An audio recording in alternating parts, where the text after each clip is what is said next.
ആ സ്ഥലത്തിന്റെ പ്രമാണം എന്റെ കയ്യിലിരുന്നാലും സിത്താരയുടെ കയ്യിലിരുന്നാലും ഒരുപോലെ അല്ലേന്ന് ചോദിക്കാനാ ഞാനിപ്പോ വന്നത്. ഞാൻ പറഞ്ഞത് സിത്താരയ്ക്ക് മനസ്സിലായില്ലാന്ന് തോന്നുന്നു. ഞാൻ വിശദമായിട്ട് പറഞ്ഞുതരാം. ബിസിനസ് മാഗ്നറ്റായ സിത്താരയും അതേ റേഞ്ചിലുള്ള അവന്തികയും കൂട്ടുകച്ചവടം നടത്താൻ പോകുന്നു. ഇന്നലെ രാത്രിയിലുള്ള യാത്ര ഒരിക്കലും എനിക്ക് മറക്കാൻ പറ്റുന്നതല്ല. ആ യാത്ര അത്രയ്ക്കൊന്ന് ഹാപ്പിയാക്കി. അല്ല, നിങ്ങളുടെ യാത്ര എങ്ങനെ ഉണ്ടായിരുന്നു?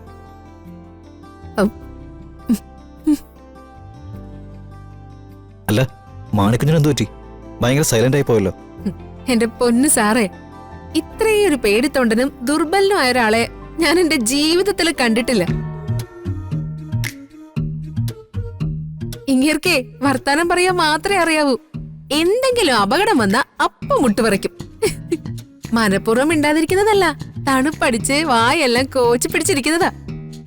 അവസാനം ഞാൻ എന്റെ ഓവർകോട്ട് കൊടുത്തതുകൊണ്ട് ഇങ്ങേര് ചാകാതെ ഇവിടം വരെ എത്തി.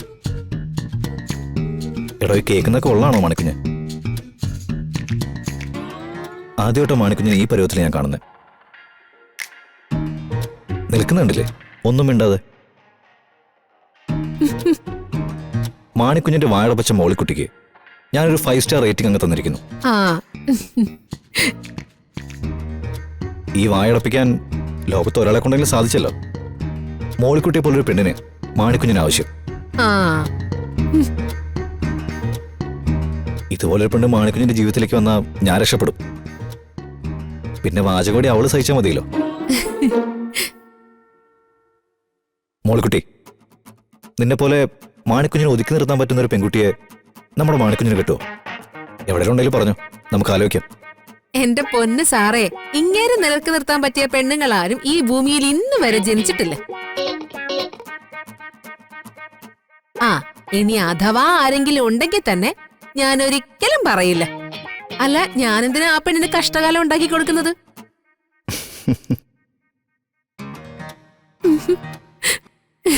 എന്താണോ മാണിക്കുഞ്ഞ് ഇത്രയൊക്കെ കേട്ടിട്ടൊന്നും മിണ്ടുന്നില്ലല്ലോ? അത് സാറേ, ഇനി ഇയാള് പഴയപടി ആകണമെങ്കിലേ ഒരാഴ് കൂട്ടി അതിൽ ഇയാളെ പിടിച്ചിരുത്തണം.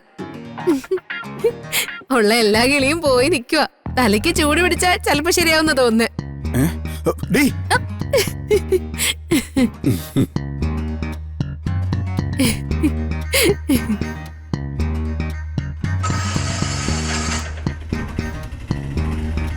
എന്താണ് ഒരു രാത്രിയിലെ യാത്ര കൊണ്ട് കൊടൂര ശത്രുക്കളായിരുന്ന രണ്ടുപേർക്കിടയിലെ ഒരു മാറ്റം?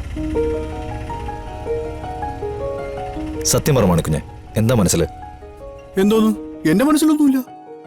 അങ്ങനെയല്ലല്ലോ കാര്യങ്ങളുടെ പോക്ക്.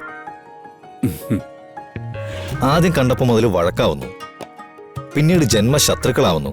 ഇന്നലെ ഒരു രാത്രി കൊണ്ട് ശത്രുതയെല്ലാം മാറ്റി അടുപ്പമാവുന്നു, കളിതമാശകൾ പറയുന്നു, ചിരിക്കുന്നു. അതിലെന്തോ ദുരൂഹതയുണ്ടല്ലോ മാണിക്കുഞ്ഞെ.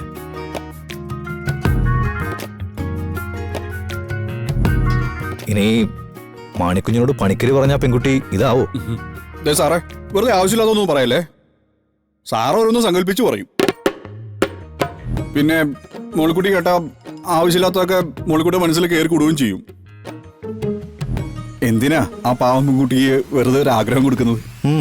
പാവം പെൺകുട്ടി. നടക്കട്ടെ നടക്കട്ടെ.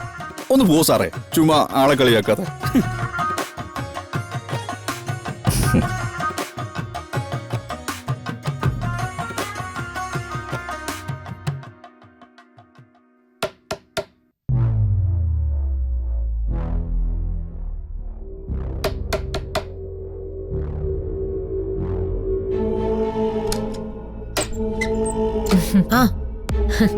അവന്തിക്കോ? വാ വാ, ഇരിക്കൂ. എന്തായി മോളുടെ പൂജയുടെ കാര്യമൊക്കെ? നന്നായിട്ട് നടക്കുന്നു. അവന്തിക പൂജയെല്ലാം കഴിഞ്ഞ ശേഷമല്ലേ പോകുന്നുള്ളൂ? അങ്ങനെ ഇപ്പൊ തീരുമാനിച്ചിരിക്കുന്നെ. ഓ, പറഞ്ഞ പോലെ പൂജ മാത്രമല്ലല്ലോ, ഇൻസൾട്ട് ചെയ്ത പെൺകുട്ടിയോട് പ്രതികാരം ചെയ്യണമല്ലോ അല്ലേ? അല്ല, പിന്നീട് ആ പെൺകുട്ടിയെ കണ്ടിട്ടില്ല? കണ്ടു. പ്രതികാരം ഏതു തരത്തിൽ വേണോന്ന് ആലോചിക്കുന്നെ. അത് അവന്തിക്കുണ്ടായ ഇൻസൾട്ടിനനുസരിച്ച് അങ്ങ് തീരുമാനിച്ചാൽ മതി. ഞാനൊന്ന് ആലോചിക്കട്ടെ. ആ, ഞാനിപ്പോ വന്നത് വേറൊരു കാര്യം പറയാനാ. ആ സ്ഥലത്തിന്റെ കാര്യത്തിൽ ഞാനൊരു തീരുമാനം എടുത്തു. എന്താ? സ്ഥലം അവന്തികയ്ക്ക് വേണ്ടേ? സ്ഥലം എനിക്ക് ശരിക്കും ആവശ്യമുണ്ട്. ആ സ്ഥലത്തിന്റെ പ്രമാണം എന്റെ കയ്യിലിരുന്നാലും സിത്താരയുടെ കയ്യിലിരുന്നാലും ഒരുപോലെ അല്ലേന്ന് ചോദിക്കാനാ ഞാനിപ്പോ വന്നത്. ഞാൻ പറഞ്ഞത് സിത്താരയ്ക്ക് മനസ്സിലായില്ലാന്ന് തോന്നുന്നു. ഞാൻ വിശദമായിട്ട് പറഞ്ഞുതരാം. ബിസിനസ് മാഗ്നറ്റായ സിത്താരയും അതേ റേഞ്ചിലുള്ള അവന്തികയും കൂട്ടുകച്ചവടം നടത്താൻ പോകുന്നു. ഇപ്പൊ മനസ്സിലായോ? ബിസിനസ് പാർട്ട്ണർഷിപ്പിനെ കുറിച്ചാണോ അവന്തിക പറഞ്ഞു വരുന്നത്? അതെ.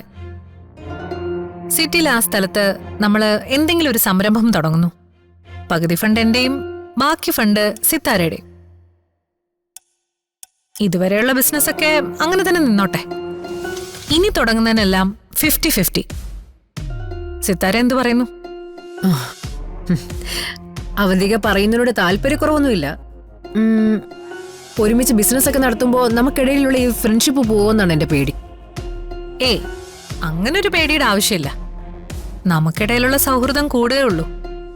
നമ്മൾ രണ്ടുപേരും ഒരുമിച്ച് നിന്നാ വിജയം ഉറപ്പാ. അങ്ങനെ ഒരുമിച്ച് മുന്നോട്ട് പോകുമ്പോ ഒരു വർഷം നമ്മുടെ രണ്ടുപേരുടെയും കമ്പനിയുടെ ടേൺ ഓവർ എത്രയായിരിക്കും സിത്താരയൊന്ന് ഊഹിച്ചു നോക്ക്.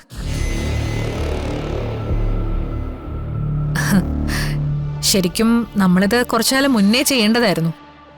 ഇനി എന്തിനാ വൈകിക്കുന്നേ? അവന്തികയ്ക്ക് എന്നെ അത്ര വിശ്വാസമായതുകൊണ്ടാണല്ലോ എന്നോട് വന്ന് ഇങ്ങനെ ഒരു ആവശ്യം പറഞ്ഞത്. എന്തായാലും ഞാൻ നോ പറഞ്ഞ് ആ ഒരു വിശ്വാസം കളയുന്നില്ല. നമുക്ക് ആലോചിക്കാം. അടുത്ത ആഴ്ച നമുക്കൊരു മീറ്റിംഗ് വെക്കാം. ബാക്കിയൊക്കെ അപ്പം സംസാരിക്കാം. അങ്ങനെ ആയിക്കോട്ടെ. എല്ലാ സിത്താര പറയുന്നത് പോലെ നോ ഈഗോ. എന്നാ ഞാൻ അങ്ങോട്ട് ചെല്ലട്ടെ. ആയിക്കോട്ടെ, ശരി. സി.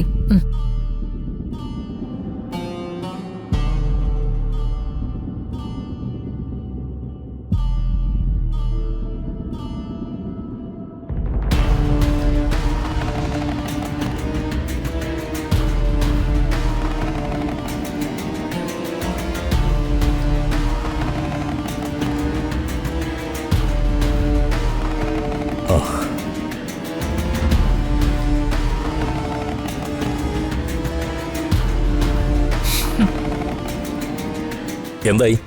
അവരെന്തു പറഞ്ഞു? എന്ത് പറയാൻ? സിത്താരെ ഒടിച്ചു മടക്കി എന്റെ ഉള്ളം കയ്യിൽ വെച്ചിട്ടുണ്ട് ഞാൻ. അപ്പോ ഒരുമിച്ച് ബിസിനസ് ചെയ്യാൻ അവർ സമ്മതിച്ചോ? ഞാൻ സമ്മതിപ്പിച്ചു. 50-50 ആണ് ഡീൽ. പക്ഷേ ഏറ്റവും അവസാനം എല്ലാം എന്റെ കൈപ്പിടി തന്നെ ഒതുങ്ങും. മാഡത്തിന്റെ ബുദ്ധിയും കഴിവും ഞാൻ കുറച്ചു കാണുന്നതല്ല. പക്ഷേ സിതാരയെ പോലൊരു ബിസിനസ് മാഗ്നറ്റിനെ ചതിക്കുക എന്ന് പറഞ്ഞാൽ അതത്ര എളുപ്പമുള്ള കാര്യമല്ല. നമ്മളവരെ ചതിക്കുന്നു എന്ന് അവരറിയാത്തിടത്തോളം നമ്മൾ സേഫാണ്. മാഡത്തിന്റെ പദ്ധതികളെല്ലാം നടക്കും. പക്ഷേ അതവരറിയുന്ന ഒരു നിമിഷമുണ്ടല്ലോ, അവിടെയാണ് അപകടം.